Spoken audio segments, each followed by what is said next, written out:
Karena sudah lama enggak makan makanan cepat saji atau fast food, maka malam itu habis sebuah aktivitas gereja, saya pergi ke restoran cepat saji yang masih buka.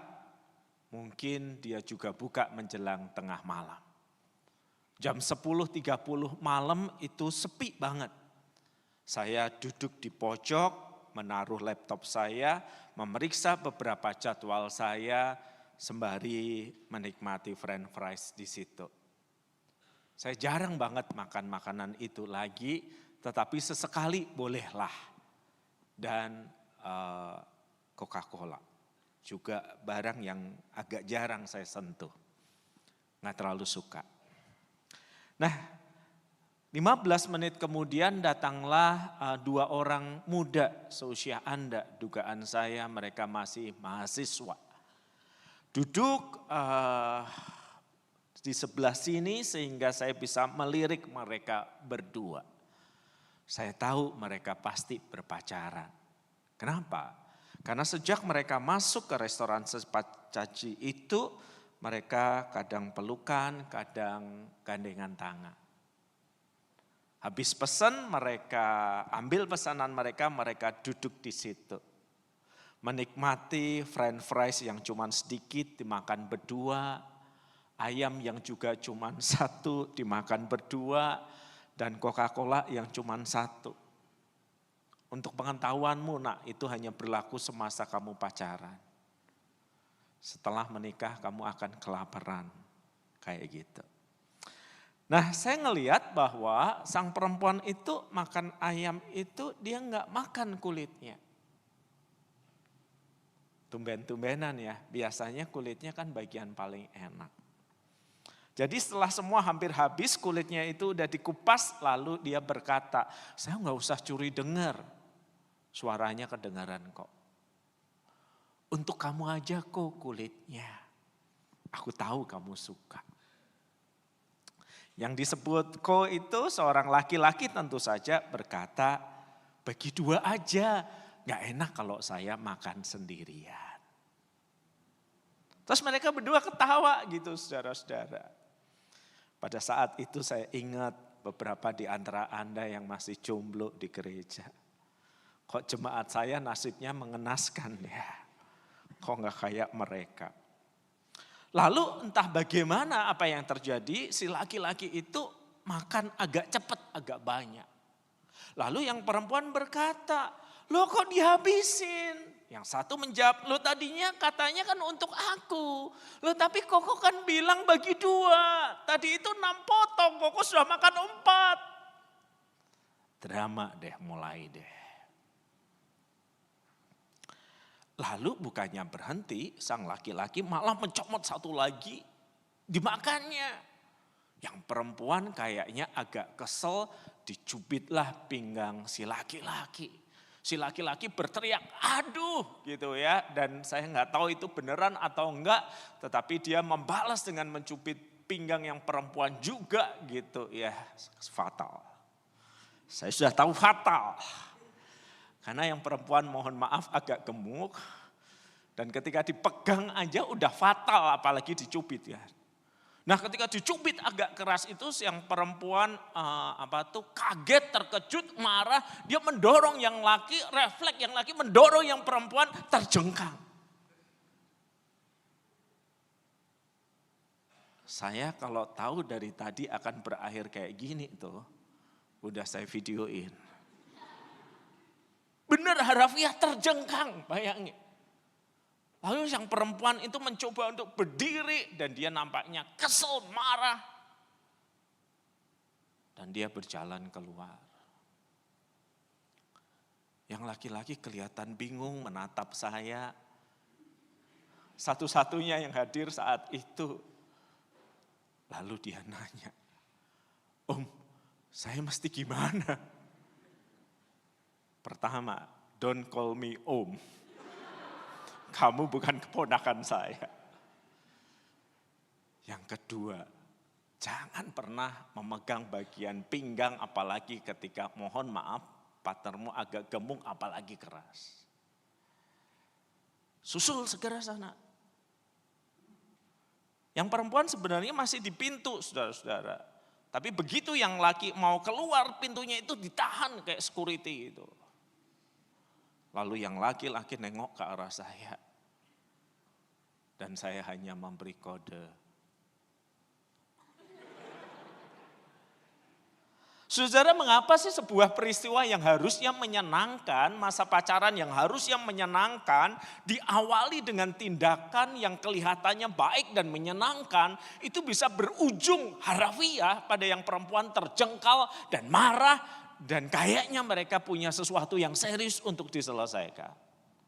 Itu kan cuman gara-gara beberapa potong kulit ayam, yang satu sudah menyediakan untuk yang lain mengatakan saya nggak enak untuk makan sendirian, tetapi kemudian dia mencomot banyak, yang satu keberatan, yang satu dicubit sakit, membalas, dan hari itu berakhir tidak menyenangkan. Doa saya sih mereka nggak putus hubungan ya, kan nggak enak. Kalau ditanyain teman, kenapa putus? Cuman gara-gara kulit ayam di restoran cepat saji. Hari itu konflik karena ego, terluka dan kemudian membalas, memecah relasi mereka. Saya harap sejenak ya. Ketika saya bertumbuh, saudara-saudara, sering saya menyaksikan di tempat-tempat tertentu. Saya sering menyaksikannya ketika saya bertumbuh remaja, tetapi saya jarang menyaksikannya. Sekarang, di toko orang-orang tertentu itu kadang dicantumkan potret, diberi nama, lalu diberi keterangan sejak tanggal sekian ia bukan lagi saudara, atau kalau muda ia bukan lagi anak kami, ia bukan bagian dari keluarga kami, segala yang dia lakukan adalah tanggung jawab sendiri. Itu saudara entah anak, kenapa sih terpecah? Oh, saya tahu pasti ada yang terluka, saya tahu pasti ada yang tersakiti. Jadi pecah hubungan keluarga. Iklan putus hubungan itu dulu sering saya lihat di surat kabar. Walaupun sekarang saya jarang melihatnya lagi karena kita jarang membaca surat kabar. Kalau gereja gimana Pak? Seorang rekan dengan berterus terang mengatakan, saya nggak bisa lagi melayani bersama keluarga Pak. Kami beda visi. Kami beda tujuan, dan perbedaan visi atau tujuan itu menyebabkan saya nggak bisa lagi melayani bareng keluarga saya. Saya harus membuka pelayanan sendiri. Oh ya, beda visi. Iya Pak. Beda tujuan. Benar Pak. Setengah berbisik saya berkata, beda pendapat. Lalu saya lanjutkan, beda pendapatan. Iya Pak. Gak bisa terus kayak begini Pak. Saya gak dapat apa-apa. Saya yang paling berkeringat. Saya yang paling mendatangkan massa. Dan akhirnya dia memulai pelayanannya sendiri. Saudara, kenapa sih menjadi satu itu begitu sulit? Di dalam relasi pacaran, di dalam hidup berkeluarga, bahkan di dalam gereja. Apa sih problem sehingga orang itu susah sekali? Pacaran langgeng, keluarga utuh, gereja walaupun berbeda tetapi bersatu. Apa sih problemnya? Dan saudara tahu bahwa sebelum Tuhan Yesus naik ke surga, Yesus itu berdoa untuk murid-muridnya yang 12 orang itu. Dan bukan saja untuk yang 12 orang itu, tetapi mari kita perhatikan Yohanes 17 ayat 20. Yohanes 17 ayat 20, bukan untuk mereka ini saja aku berdoa. Bukan untuk 12 murid. Yang ada Yesus berdoa, tetapi juga untuk orang-orang yang percaya kepadaku melalui pemberitaan mereka. Berarti Yesus sudah memandang ke depan. Ini 12 aja susah akur. Anda ingatkan ketika Yesus bercerita tentang penderitaannya, bahwa dia harus mati disalibkan di Yerusalem. Habis itu 2 muridnya datang berkata kepada Yesus, Tuhan nanti kalau semua sudah selesai, boleh enggak kami duduk di kanan dan di kirimu? Saya yakin ketika mereka mengucapkan itu, mereka memelankan suaranya supaya orang lain tidak mendengar, tapi toh juga mendengar. Anda tahu apa yang dimaksudkan? Kalau sebuah posisi ada senternya, itu Yesus. Lalu yang diminta 2 murid itu apa? 1 di kanan, 1 di kiri. Berarti di atas 10 murid yang lain. 10 murid yang lain mau lesehan, itu terserah mereka. Loh, sejak Yesus masih di situ, mereka sudah bertengkar tentang siapa yang paling besar, siapa yang nomor 1. Bahkan ketika Yesus baru bicara tentang kematiannya. Itu mirip Anda punya sahabat dari kecil 4 orang, bertemu pertama kali di playgroup. Jadi sahabat kental, sahabat baik. Dan suatu kali ketika kelas 2 SMA, Anda harus menderita dan mengalami kanker yang final. Umur Anda 3 bulan dan Anda kumpulin teman Anda. Bro, umurku tinggal 3 bulan. Persahabatan kita akan berakhir. Ntar kalau aku mati, kamu nyanyi, kamu WL, kamu ambil persembahan ya. Pasti yang terakhir enggak. Nanti jangan lupa mengunjungi kuburanku ya. Taburkan sesuatu di situ.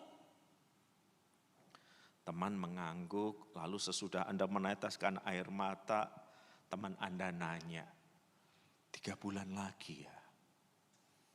Terus sepedamu yang biasa kamu pakai sepedaan,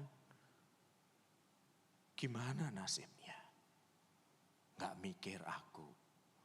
Lalu teman itu berbisik, untuk aku aja ya. Biar ada yang pakai. Anda syok, tapi dari sebelah rekan Anda yang lain berkata, motormu untuk aku aja ya. Anda syok, satu rekan di depan berkata, pacarmu tak lanjutin aja ya. Itu gimana perasaan Anda? Anda berbicara tentang penderitaan Anda berbicara tentang kematian Anda, orang lain menginginkan sesuatu dari Anda. Itu sudah terjadi ketika Tuhan Yesus memberitahukan tentang rencana kematiannya. Mereka mikirin diri mereka sendiri. Mereka bertengkar tentang siapa yang terbesar. Mereka memelihara ego itu sampai pada titik mereka tidak peduli pada Kristus. Kristus tahu, maka perhatikan kalimat ini ayat 20 tadi. Bukan untuk mereka ini saja aku berdoa, tetapi juga untuk orang-orang yang percaya kepadaku melalui pemberitaan mereka. Yesus melihat jauh ke depan, supaya mereka semua menjadi satu. Kalau sampai Yesus berdoa untuk sesuatu bagi murid-muridnya, Tuhan tahu ini krusial banget. Kalau sampai Yesus memohon sesuatu kepada Bapaknya, bagi murid-muridnya, Tuhan tahu para murid itu bergumul dengan ego mereka. Ego menjadi nomor 1, paling hebat, paling luar biasa. Orang lain kelas kedua yang menyebabkan konflik. Makanya Yesus berdoa supaya mereka menjadi satu. Dan diberi contoh sama seperti engkau ya Bapa di dalam aku dan aku di dalam engkau. Yesus berbicara tentang relasinya dalam kekekalan. Sang Bapa bertahta di surga, dia punya roh yaitu rohnya yang kudus. Dia bersabda, firman itu menjadi manusia dalam diri Yesus. Ada kesatuan yang kekal di situ dan melalui Yesus, para murid itu menjadi satu di dalam kasih yang sempurna. Seperti kasih Bapa di surga pada Kristus, demikian juga sebaliknya. Kenapa? Agar dunia tahu bahwa engkau telah mengutus aku. Jadi kesatuan yang mengalahkan ego ini akan menjadi kesaksian bagi dunia. bahwa Yesus sungguh utusan Bapa yang di surga. Kenapa? Karena Yesuslah yang mengajar Anda dan saya jalan kerendahan hati. Dan ketika kita mengikuti jalan itu, berbeda dengan dunia di sekitar kita, maka orang percaya bahwa sungguh Yesus adalah utusan dari Bapa di surga, juru selamat dunia. Problem manusia apa? Problemmu dan problemku apa? Ego manusia lama. Kalau sudah terlukai, tersakiti, kita bisa melakukan apapun. Seorang rekan berkata, semut aja Pak kalau diinjek lama-lama juga melawan. Apalagi saya manusia. Jangan dipikir saya nggak bisa melakukan apa. Udah tersakiti hati dan perasaan saya. Coba bayangkan kalau itu terjadi dalam relasi pacaran, suami istri, keluarga. Ketika ego mengemuka, dia akan menyingkirkan orang lain. Mirip ketika Anda dalam keadaan lapar, lalu datang di acara makan yang ambil sendiri all you can eat. Saya rasa piring Anda akan setinggi ini. Masalah nggak habis, urusan belakangan, Tupperware selalu dibawa walaupun pabriknya udah tutup. Orang lain nggak kebagian, kita bilang apa? Deritamu. Dan kita hidup di dalam dunia yang kayak begitu. Di mana orang meraih memuaskan egonya, orang lain kekurangan, orang lain kehilangan, orang lain sakit hati, itu urusan dia. Makanya ketika Anda dan saya dipanggil untuk hidup dengan cara yang berbeda, mengalahkan ego kita, perhatikan perkataan saya, bukan demi orang lain. Demi ketaatan kepada Kristus. Sehingga dengan rasa saling mengalah itu persekutuan bisa terjaga, karena sama-sama menghormati Kristus. Maka kesatuan ini akan membuat dunia berpikir, kok bisa ya mereka menaklukkan ego mereka ya. Dan kita akan menjawab, kita menaklukkannya bukan karena orang lain, apalagi yang melukai kita menaklukkan ego kita karena Kristus sudah terlebih dahulu memberikan hidupnya bagi kita. Saya mau cerita tentang anak-anak seumuran Muna. Sebuah kisah nyata yang saya dengar di perjalanan di kereta dan saya sudah minta izin untuk diceritakan tanpa menyebutkan soal detail. Jadi saya duduk di kereta di perjalanan menuju pelayanan itu, lalu seorang perempuan muda duduk di sebelah saya. Dan dia bertanya, Bapak keberatan enggak kalau tukeran saya menghadap duduk dekat jendela? Sebenarnya saya keberatan. Dan saya sudah pesan jauh-jauh hari. Lalu saya tanya, kenapa? Saya butuh ngelihat jendela, Pak. Saya mau mengingat beberapa hal dalam perjalanan hidup saya menuju ke kota kelahiran saya. Mau ngelamun? Kurang lebih begitu. Oke, sesama pengelamun kita harus memberi kesempatan. Jadi dia tukar sama saya, dia duduk di dekat jendela, dia pasang kas kayak kamu nak, dia pasang headset di situ. Dan kemudian dia memandang jendela itu. Dan saya perhatikan beberapa kali tetes air mata itu jatuh. Jadi ketika dia ke toilet dan melepaskan headset itu dan duduk kembali, saya tanya, saya ini pendeta, walaupun wajah saya barangkali kelihatan kayak security. Boleh enggak saya berdoa untuk kamu? Dia kaget. Hidup saya berat, Pak. Saya tahu kamu udah nangis kok, pasti hidupmu berat.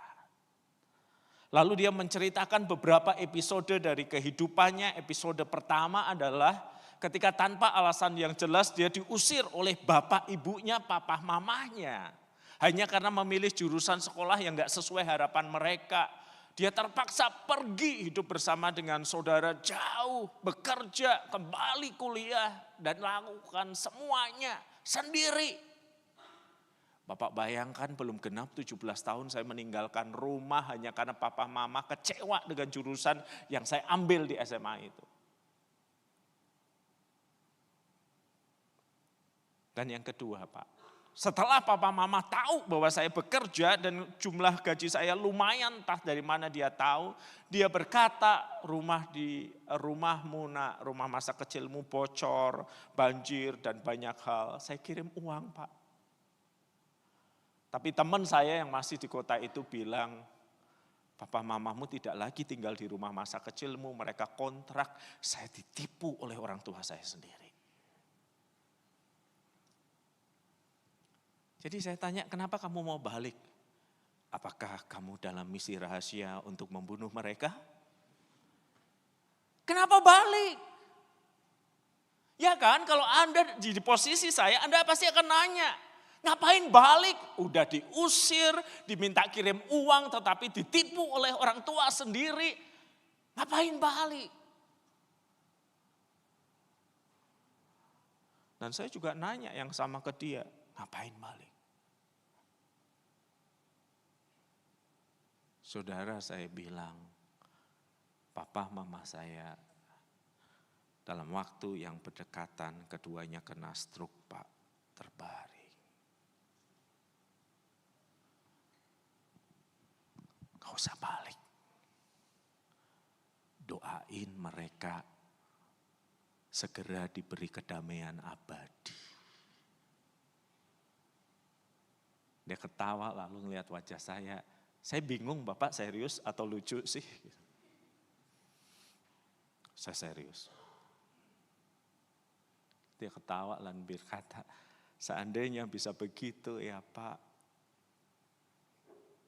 Jadi saya mau balik. Mau mengatur segala sesuatu, mencari orang, membiayai orang untuk merawat papa mama saya. Memastikan semuanya bisa baik. Dan nanti entah beberapa minggu saya akan kembali ke pekerjaan saya.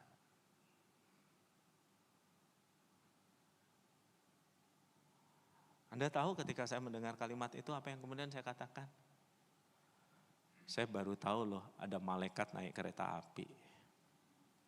Mulia sekali hatimu nak. Mulia banget. Dia menengok ke arah saya lalu berkata, Bapak pasti tahu kenapa saya melakukan ini.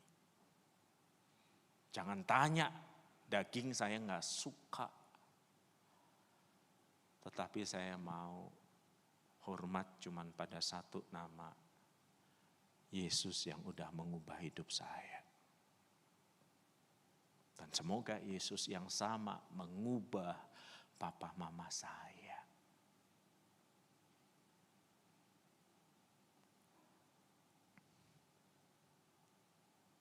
Saya nggak pernah ketemu dia lagi. Cuman hari itu membuat saya berpikir di tengah ego yang sering kali mengemuka, menyebabkan pecah keluarga, dia diusir. Ego yang menyebabkan orang tua nggak selalu benar mereka, menipu anaknya demi mendapatkan uang memanfaatkannya. Kini anaknya datang dengan segala luka menawarkan bantuan. Rekonsiliasi kembali bukan karena mereka, bukan karena belas kasih kepada orang tua yang salah itu, terutama karena hati yang udah ditaruh sama Yesus.